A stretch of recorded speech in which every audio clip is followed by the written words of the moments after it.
Welcome to the Aging Well podcast. I'm Dr. Jeff Armstrong, an exercise physiologist and certified strength and conditioning specialist, with my co-host Corbin Bruton. Our goal on the Aging Well podcast is to inform and to educate. In this episode, we address the question of what exercises someone over the age of 50 should not be doing to age well. Hey, I came across a YouTube video titled 5 Exercises Not to Do Over 50. I want to discuss these on this episode of the Aging Well podcast. What do you think? I think you're going to have fun with this one because I think that everyone should be doing exercises no matter what their ages are. But I really think you're going to have a good time with this, breaking down this YouTube video. Yeah, before we get into the video, I'm not going to share the exact video source because I think it's just going to end up drawing people to it, and you start getting more clicks to something that is maybe presenting information. It's not necessarily the best information, but certainly they'll be able to find it if they really want to. But first, before we start talking about what exercises not to do over 50, I want to share, I don't know that there's any exercises not to do. You know, when we talk about exercise, and you learned this through the exercise science program, we follow the basic principles of exercise. The principle of specificity. The body makes specific adaptations to impose demand. There has to be progressive overload, that we have to do more on a regular basis than the body is accustomed to doing. We have the principle of individuality, which I think gets ignored a lot. And I think that's the main principle that we're really talking about here is, suddenly you hit 50 and things change, and that everybody over 50 should not be doing specific exercises, I think is completely ridiculous because everybody's different. As a 50-year-old, you may be more biologically a 60-year-old, or you might be more a 40-year-old. Everybody's different. Everybody has different needs, different capabilities. And the idea of restricting anybody from doing any specific exercise is just absurd to me. Did I miss any other principles? We have the principle of reversibility, use it or lose it. So what are your thoughts on this idea of not doing specific exercises over this particular age, whether it's 50, 60, 70, whatever? For me, honestly, I think you should be doing exercises. I really can't think of any exercises myself unless you're limited to performing an activity due to an injury or surgery of some kind, which limits your mobility to perform an exercise in its entirety. But other than that, I really can't think of any exercises that you should not be doing. And if you're limited in this moment, whether it's from a surgery or you've never worked out in your life and you're now 50 years old and you want to start working out, there might be something you should not be doing right now, but we started a baseline and we can progress theoretically toward almost anything. I mean, earlier, I think it was last year, we had one of my former students and one of her clients, and her client was a older individual. She's about my age. I don't want to reveal too much about her because she's actually a friend of mine, somebody I knew, and I actually referred her to the trainer. But she was wanting to get in shape because she had decided she wanted to donate a kidney. And, very admirable thing to do. It wasn't a family member. She just felt like, I got 2 kidneys.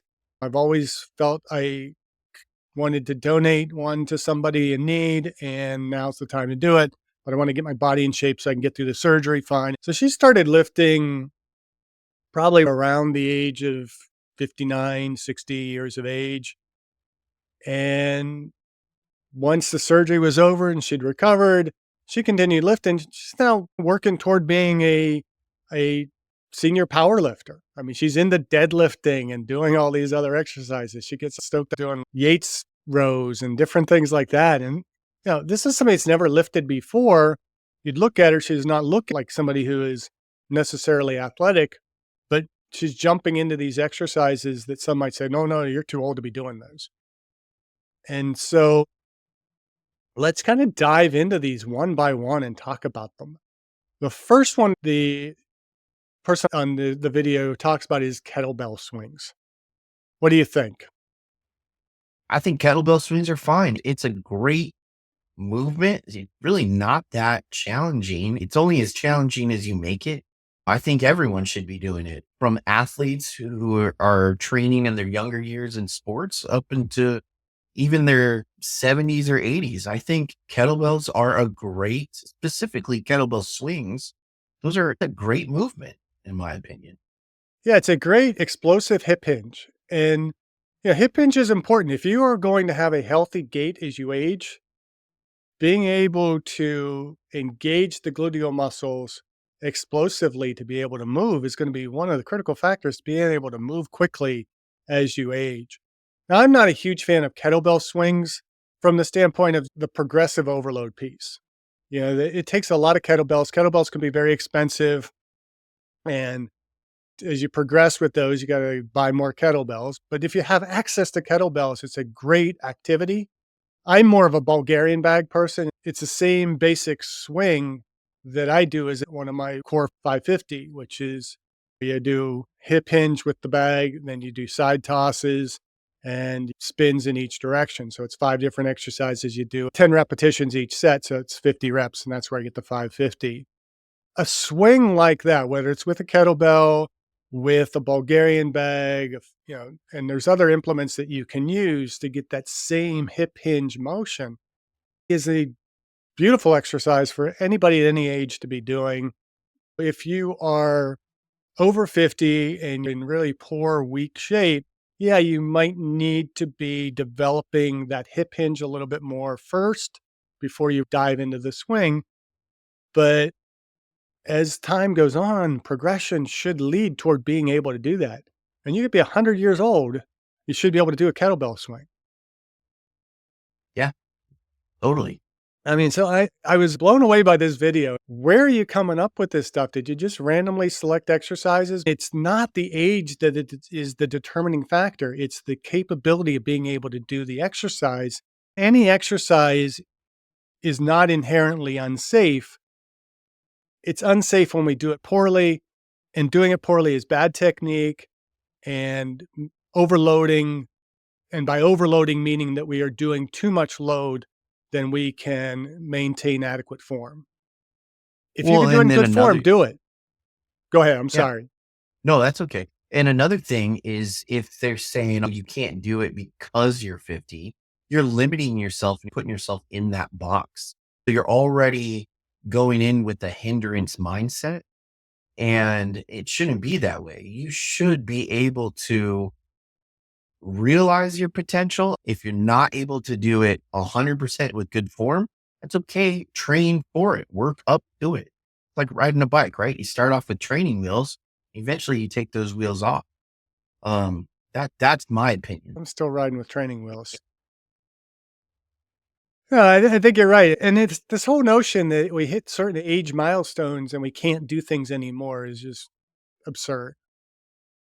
The next one is any form of Olympic weightlifting. This one I can kind of see, but again, it comes down to not the actual age. It's, do they have the range of motion, right? So if they're doing an Olympic clean where they're straight armed and lift it up above their head and try to squat, okay, well, that comes down to, do you have the shoulder mobility, flexibility? Do you have the hips flexibility to have your arms up over your head as you're squatting? I can understand this one because you could potentially injure yourself. But again, if you have good form, good technique, if you've done this your entire 20s, 30s, and 40s, then doing it in your 50s, it shouldn't be something that you stop doing. Oh, I'm 50 now. I shouldn't be doing a power clean. I shouldn't be doing an Olympic lift. I shouldn't be doing a deadlift or a squat. No, you should be doing those Olympic weightlifting movements, maybe not as heavy as an Olympic level. You're not going for gold, but you're trying to be a champion with your own body and your own health.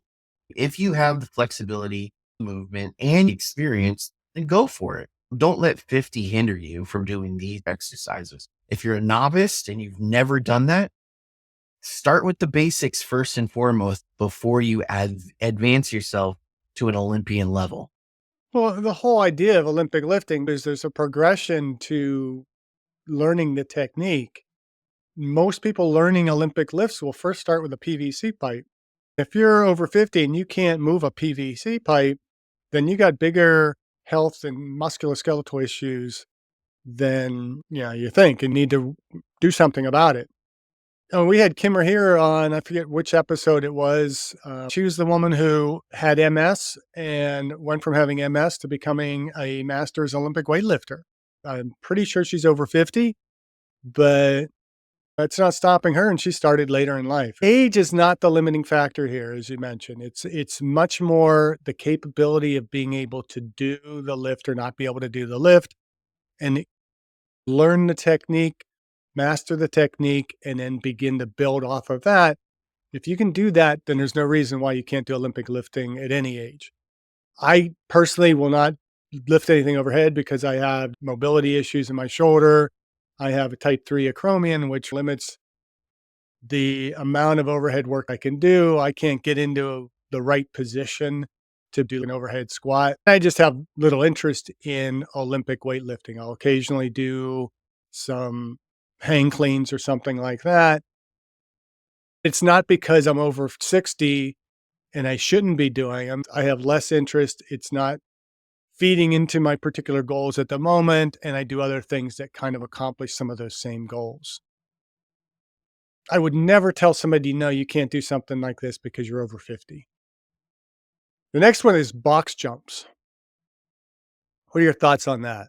I'm a huge advocate for box jumps. I did a lot of box jumps in my classes back when I was doing personal training. The individuals that were over 50, I would have them do box jumps. It may not have been that high. It started off low and they progressed upwards. But I think with box jumps, it teaches us something that we had naturally as a younger kid, to be lighter on our feet, to not have so much impact. It gets us back into the original body mechanics of the movements of when we were younger. As you jump, you're not just going to jump and land hard. You're going to jump and land soft and absorb into it. It also teaches you how to jump and get back down to the ground, which in return is going to kind of help individuals not fall, and that's a huge concern scientifically for individuals as they age, increasingly a higher risk for individuals. But box jumps, or things where people can adapt, land soft and be aware of their surroundings, I really think it pays off in the long run. And I don't see why we wouldn't be doing box jumps. Back to the progression piece. So you start at what you're capable of doing. It may not even be jumping onto a box initially. It might just be jumping into the air to get a little bit of a vertical. And then eventually you're jumping to where might be a 2-inch box, a 4-inch box, 6-inch, and then you start progressing upwards. Do I expect somebody over the age of 50, particularly over the age of 60 or 70, to be jumping up a 42-inch box? No, but certainly they can progress as far as their bodies are capable of doing. And it kind of goes back to, and we talked about this when you were in my exercise science classes, that we have the health related and the motor skill related components of physical fitness. And we have, as exercise physiologists, tended to focus on the health related when it comes to the aging population: cardiorespiratory endurance, muscular endurance, muscle strength, body composition, and flexibility. Those are supposedly the important ones for our health. We think that these motor skill, or what I prefer to say neuromotor skill related components, are more for athletes. And once you're done being an athlete, you don't have to focus on those as much. And that was speed, power, balance, coordination, agility, and reaction time.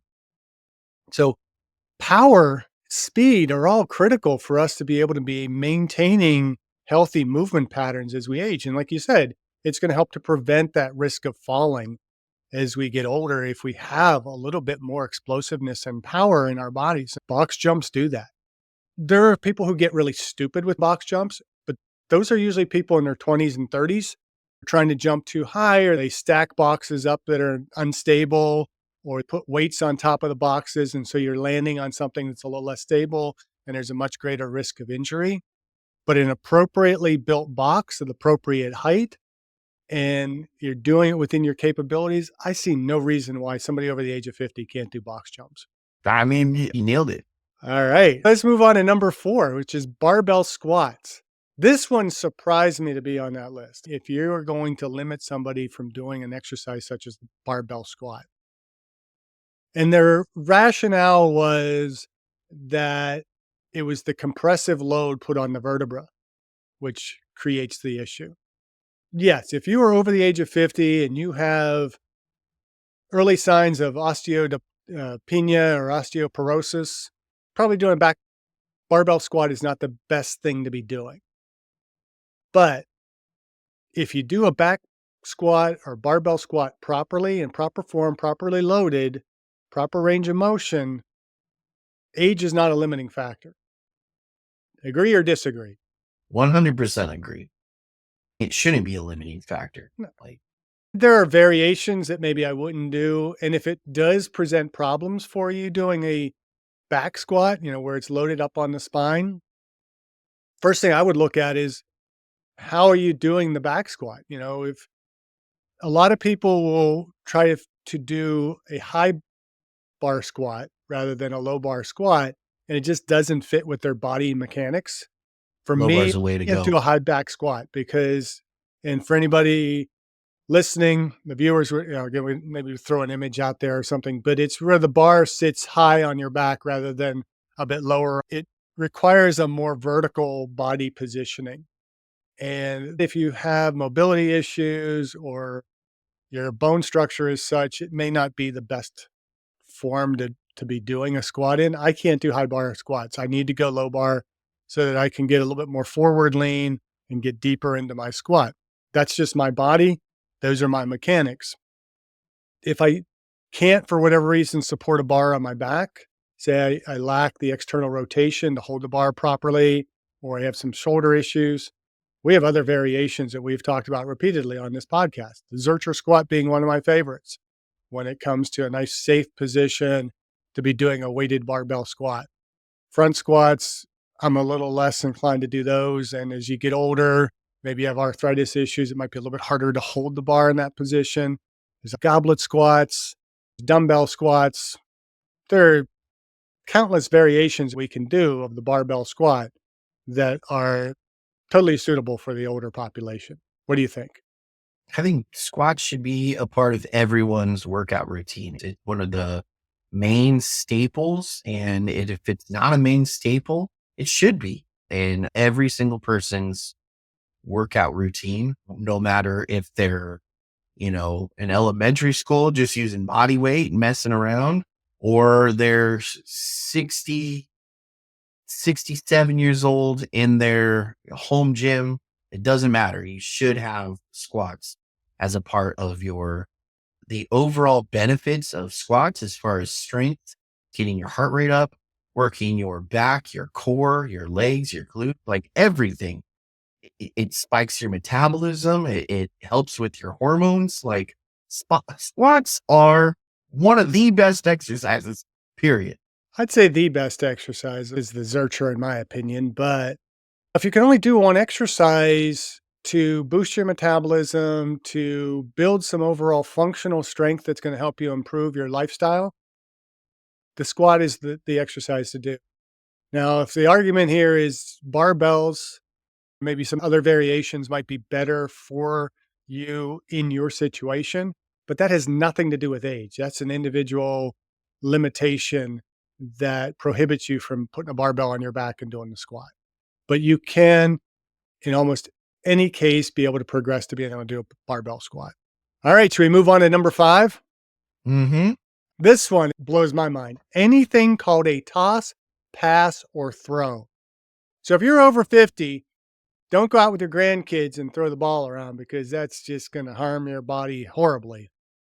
Yeah, a lot of people want to play a pickup game of basketball at the YMCA, and now you're limiting them. You're saying they can't. Some people have softball teams from their work that they go on, and now you're saying you can't participate in that. Now, if you're saying that, well, what I'm really talking about, a medicine ball toss or a a ball slam. Why can you not do that? What's the logic behind this? Even with a medicine ball toss, you have it right at your chest, you throw it up in the air, you're watching it, and you're trying to catch it and you're absorbing it in.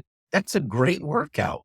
As far as the slam, you're taking a slam ball, picking it up over your head and slamming it down into the ground. That's a normal movement for like chopping wood or hammering, taking a sledgehammer and slamming down something. Why are we limiting ourselves to not do those movements? Why are we going in with this hindrance mentality? I don't get it. The video, I think, was much more focused on using medicine balls and those type of implements. But like you said, those all translate into very functional activities for somebody to be doing. And to say that you can't do those over the age of 50 is just absurd to me. I think we want to be able to maintain our capacity to be able to toss and pass and throw as we age well.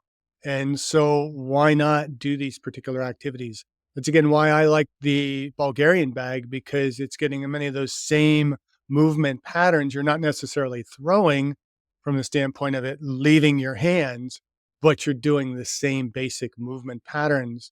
And tossing, throwing, passing a ball, medicine ball, whatever it might be, is multi-directional, it's explosive, it is functional. There is, to me, absolutely no reason not to do toss, pass, or throw.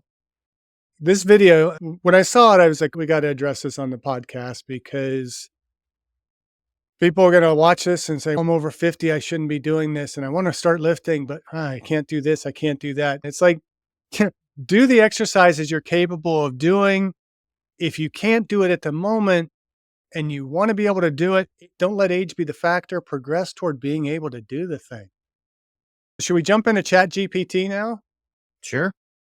All right. Well, Chat GPT, I'll quote them here. They say, as we age, it becomes important to choose exercises that minimize the risk of injury while maximizing health benefits. Here are 5 exercises that are generally not recommended for people over the age of 50, especially if they have joint issues, osteoporosis, or other health concerns. Now, to address that statement, if you have joint issues, osteoporosis, or other health concerns, that should be the limiting factor. And again, it's not age. Why they're not recommended for people over 50, like 50 is a magical age of decrepitude and decline. Most of us at 50 are not even entering into third age, let alone fourth age. Our goal should be to be much more capable at 50 than maybe generations before. And I might be a little bit more inclined for some of these lists to say, okay, yeah, over the age of 75, 80, 90, these might be exercises that are not recommended. But again, am I going to restrict somebody or not suggest that maybe you could continue to try and build towards these? So, what's number one on Chat GPT's list? Number one on Chat GPT's list is high impact aerobics. Yeah, it says to avoid these exercises like jumping jacks, running on hard surfaces, high impact movements that can be harsh on aging joints, particularly knees, hips, lower back. So no more tennis, no more pickleball, because don't you run a little bit in pickleball? And that's supposed to be one of the exercises we should be doing as we get older. No jogging, no running, jumping jacks. Come on. No aerobic dance classes, any of that. Skip it all. They say as an alternative, opt for low impact activities like brisk walking, swimming, or cycling, which provide cardiovascular benefits without straining the joints. Who's coming up with these recommendations? This is Yeah, but AI. where's ChatGPT pulling this Well, from? they Is pull it this from the internet and other sources. And so I think there's just enough of that old information out there that is a bit more ageist in terms of exercise. The early exercise physiology, when I first started in the field, which would have been 40 some odd years ago, okay, yeah, they were a bit more restrictive in doing exercises and a bit more cautious about doing exercise. But over time, particularly those of us who were younger exercise physiologists being fed that in the mid 80s, as we aged, realize, wait a minute, I can still do a lot of this stuff. I still want to do a lot of this stuff. Why should I restrict myself as I get older?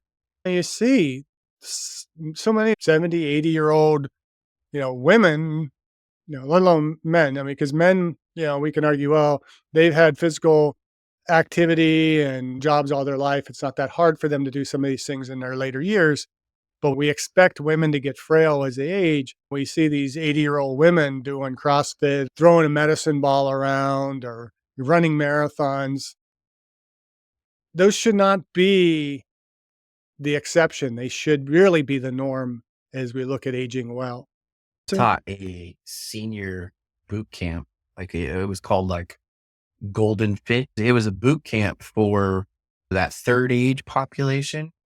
And these women in their 70s pushed themselves harder, had better form, better technique, better endurance, better strength than some of the 19, 20-year-olds that I was training. They just had this go-getter, tenacious mentality that was, I'm not backing down, and love to sweat and work out. When I say they were stronger, they had more endurance, they could go further, they could last a lot longer, and they're like night and day difference.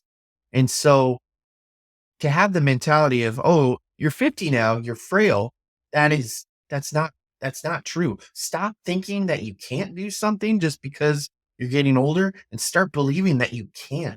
It is possible. You have the abilities. This human body is created to push itself beyond its limits. So take it to the limit and see where you can go. blow those ageist stereotypes out the door. That's what I want to know. Where is it pulling this information? Is it like the FDA? Is it the CDC? Is the World Health Organization? Who is putting this limiting factor where it's like, hey, you can't do that? Why? Why can't we do this?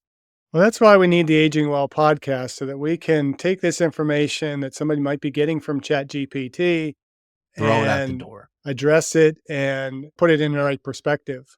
And number two is heavy weightlifting. Progressive overload. It's all about lifting heavy. Now, they say why to avoid it. They say lifting very heavy weights can put undue stress on the spine and joints, increasing the risk of injury, particularly for those with osteoporosis and weakened bones.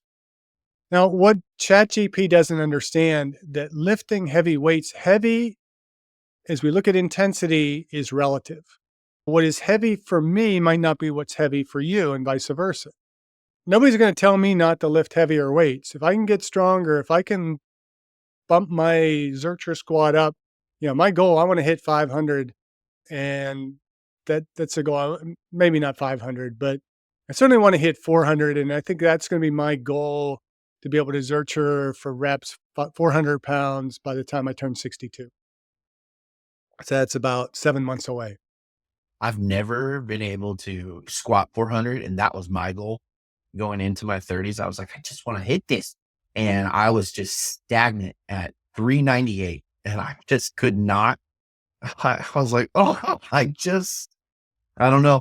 I That don't sounds know. like a mental block hitting at 398. 398. Yeah. Cause you How do you put the even load little, 398 onto the barbell? no, they just have the little 1.5 pound weights. So that's where it gave you the three. If it gets to an 8, I guess. Yeah. Suck it up and throw the 2.5s on each side and put it up there and just do it. I know every time I did it, I'd be like, okay, I got this. I got this. I'm feeling good. I'm feeling strong. I would go down, good form. And then as I would come up, every time. And it was just super annoying. Well, I got news for you. But You're not dead yet. And so until you are dead, you have the opportunity to progress to hit that 400 pounds. yeah, When you hit 40, because you got 40 coming up as your next mile marker, right? yeah, I When you know. hit 40, you don't say, well, I'm 40 now. I can't lift heavy weights anymore. Or maybe you can lift heavy until you're 50, and 50 you have to stop. When we talk heavy, I want to underscore to the listener and the viewer that heavy is relative. It's a heavy load for you. Heavy is being where you can only do maybe 1 to 4 repetitions I would consider really heavy lifting, where it's a bit more strain on the body. Does that put undue stress on the spine and joints? Probably for most of us over the age of 50 that are engaging in it, it's not going to put that much strain on the joints because we're not lifting that much. Now, if you are a power lifter and you've been lifting and you're benching 600 pounds, that may get to a point where it starts putting some extra load on your joints because you've been lifting so heavy for so long. You might want to rethink some of your training strategies because you don't need to get much stronger than that to age well. But you're not likely to see somebody that's been lifting all their life have osteoporosis and weakened bones. They're more likely to have stronger bones and be able to sustain those lifts. And where the risk of injury comes up is when we're stupid with what we're lifting, when we start ego lifting. That's what they should be saying. Avoid ego lifting over the age of 50. Because over the age of 50, there is a much greater risk of injury with that than there is at 20. You're 20 and bench more than you are capable. You might get hurt from that, but it's going to be a little bit easier to recover from that injury. It's harder when you're older. They say as an alternative, use lighter weights with higher repetitions to engage in resistance training or engage in resistance training with bands to build muscle strength without high risk of injury. Lighter weight, higher repetitions isn't necessarily building strength as much as it's building muscle endurance. If you want to build strength, you got to get closer to that 5 range in the repetitions. We've talked about the 5x5 program. When you look at starting strength, they start people with minimal weight and you just keep adding 5 pounds every session until you can't complete the 5 repetitions. If you're progressing in a slow, controlled fashion, the risk of injury, as long as you're maintaining good, healthy, proper technique, is not there. What do you think? No, I think you've just said everything that I do think. All right, then we can move on to sit-ups or crunches. It says traditional sit-ups or crunches can strain the neck and lower back and are areas that may already be vulnerable in older adults. I'm curious to hear your thoughts on this one because I know you're such a big fan of sit-ups and crunches. I don't like sit-ups and crunches because they pretty much isolate the wrong muscles. They are all about six-pack abs, primarily focused on the rectus abdominis. A lot of people, when they're doing sit-ups, they're going to be using a lot more of the hip flexors as opposed to the actual abdominal muscles. There are risks if you're doing them improperly, pulling on the neck. There could be risk of injury to the neck and maybe the lower back. But that's not the reason not to do sit-ups and crunches. I prefer to do other core strengthening exercises. Here, I might somewhat agree with them, but again, it has nothing to do with age. I don't have my 15-year-old wrestlers doing crunches. I have them doing Pallof presses and Bulgarian bag. We do a bit more dynamic types of movements that can target the abdominal muscles rather than doing crunches and sit-ups. Not that there's not a place for crunches or cable. I like cable crunches for abs, and those are not going to put stress on the lower back or the neck, and they can be weighted a little bit more effectively. But I think it's more the effectiveness of the exercise than the risk of injury and particularly labeling it based on age. Do you have any favorite exercises to target the core? Yeah, I like a lot of twisting movement. I get a good core workout when I do twist lunges. I really activate my core that way. Anytime you mentioned the Bulgarian bag, anytime I do those movements where I'm bringing something up over my head, my core is so engaged because I'm just blessed like that to have my core. Even the medicine ball toss, when you're throwing it up in the air and you're catching it, I feel that all in my abs. I feel it in my rectus abdominis. I feel it out into my obliques. So yeah, core, if you're doing your exercises correctly with good form and good technique, your core is going to be active and engaged. As far as what ChatGPT is saying of sit-ups and crunches, you shouldn't really do them. I can see where they're coming from because of the strain on the neck. And lower back. But as we age, we want to prevent injuries and stuff like that. And one of the one of the big risk factors that we have mentioned is when people fall down, are they able to get back up? That crunching movement can help kind of sit you upright. Do you want to completely eliminate it? Do you want to prioritize it? No, I just feel like it's one of those like figure out what your goals are. And if you want to add it, great. If you don't have to. There's plenty of other core exercises. Yeah, and I think there's a progression to consider when we look at the core as well. Initially, we want to start with things that are more stabilizing. So a plank, something that's more anti-flexion, anti-extension, as opposed to the flexion in a sit-up or a crunch. Planks are really good for that. Um, there's certain Pilates exercises. A Palloff press is much more anti-rotational, and those anti-movements give us a bit more of an isometric contraction to the core, which is what we want the core to be doing because it's stabilizing our posture. We don't need, unless maybe you're a diver or something like that, to have such an explosive crunching, flexing motion, right? Do those first, progress those towards maybe then doing crunches and more dynamic movements where you're doing rotational flexion, extension types of exercises to strengthen the core. We move on to deep squats or lunges. You just mentioned you love doing lunges with a twist. They want us to avoid lunges and squats because deep squats and lunges can be difficult for those with knee problems or arthritis as they place a lot of pressure on the knees and can worsen joint pain. Yeah. I mean, they're not wrong. It comes down to movements, right? Go where your body is allowing you to go. And then eventually push past it. Not to the point where you're like, oh, I'm popping my knee out of place. Just push and then pull back. I don't see anything wrong with this, especially if you're focusing on form and technique and you're going slow and controlled. You know, a lot of the literature out there, they focus. It's not so much the actual movement, but it's that slow and controlled decline that helps build muscle and strength. It's not necessarily the explosion, especially if you're doing like a single legged squat or a really deep squat, nice and slow and controlled. And you don't need that much weight with that. And then explode up or slow movement going up. Again, focus on, am I feeling pain when I shoot up really fast? Well, maybe I need to keep my tempo a little bit slower and not have it be working from the joints, but actually working from the muscles themselves.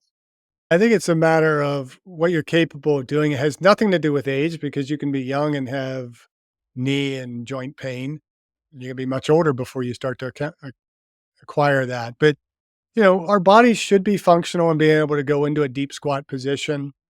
I agree with their alternative, try partial squats or use a chair for supported squats to maintain leg strength while reducing knee strain. The key is to progress to where we're able to do more without that knee pain, without that knee strain. High intensity interval training with plyometrics, which there's a little bit of duplicity in that as well. I mean, high intensity interval training and plyometrics are really, in a sense, two separate things. I think what they might be alluding to here, and again, this is a computer, so it's hard to tell what they're alluding to because computers really can't allude. They can just regurgitate how they have been trained. But they say the reason to avoid these is while HIIT can be effective for cardiovascular health, incorporating plyometrics, jumping exercises, can be risky for older adults due to the high impact on the joints and the risk of falls. Now, yeah, if you're talking in your 80s, that risk is much greater, but 50? And honestly, with plyometrics, there's different types. Yes, there are the jumping style, but there's also where you're standing and you're moving side to side like an inverted funnel. And there's also plyometrics that you can do in a plank position, like mountain climbers or ski abs. Those are all considered plyometrics. If we go off the inverted funnel idea, Well, what does that do? That makes you more agile. That makes you have far better balance, and that's helping prevent falls. So why would you not want to stay on top of that in your 50s as you progressively age? Yeah, you don't stop doing that stuff once you hit 50. Starting it up might be a little bit more, you should be a little bit more cautious about doing that. But you mentioned in the inverted funnel or the John Ferpier style of plyometrics, where you're just moving multi-directionally, trying to keep that core more centralized, and the hips are moving multi-directional. The degree to which you are taking that movement upward, how high you're jumping, is really a matter of progression. If you're not capable of doing that, you can still be doing more modified versions of that. Even dancing and things like that is, in a sense, a bit of a plyometric type of movement as you're moving multi-directionally. So I would not limit an older person from doing those things unless physiologically, we're talking about 50-year-olds. I wouldn't limit them from doing this just because they're 50. So what does ChatGPT recommend as an alternative? The alternative is they're recommending that one considers moderate intensity interval training, MIIT, or low impact hit, focusing on safe, controlled movements to achieve similar benefits. Okay, I mean, that's not changing the activity. It's just what it's suggesting is an appropriate intensity level given the person's capabilities. And, moderate intensity interval training for somebody with joint issues and mobility issues and weak muscle is probably not enough exercise for them. You want to do what is considered a bit more high intensity for them at their level of ability. We want to be pushing our limits just ever so slightly beyond what we are accustomed to. That's the overload principle. But doing it within a safe and controlled movement that is progressible and is not going to increase the risk of injury. Any other final thoughts on this whole topic? Uh, you know, my final thoughts are do not let your age limit you. Um, you can do anything that you put your mind to. The body may not want to do it right away, but the body will adapt. You just got to get the body out of its own comfort zone and it will adapt and it will grow and you will grow, not just physically and emotionally as well. And if you could just get over these little roadblocks of, well, I'm 50 now. I can't really be doing that. And you start saying, I'm 50 now. I can and should be doing that. You will literally watch yourself grow and expand your mind and push your body to the limit that you never thought you could. And I would just encourage everyone to continue to do this because it helps them age well. Your ability to be stupid as you get older diminishes. As we get over 50, we have less capacity to do dumb things that we could do when we were in our 50s. But hopefully, as we approach 50 and 60 and so on, we approach those ages with a little bit more experience and a little bit more intelligence, and we'll know our body's limitations, but not feel like we have to, because of a number, limit ourselves. We limit ourselves based on our own physical capabilities. And if we don't limit ourselves, then we'll be able to age well. Thank you for listening. I hope you benefited from today's podcast. And until next time, keep aging well.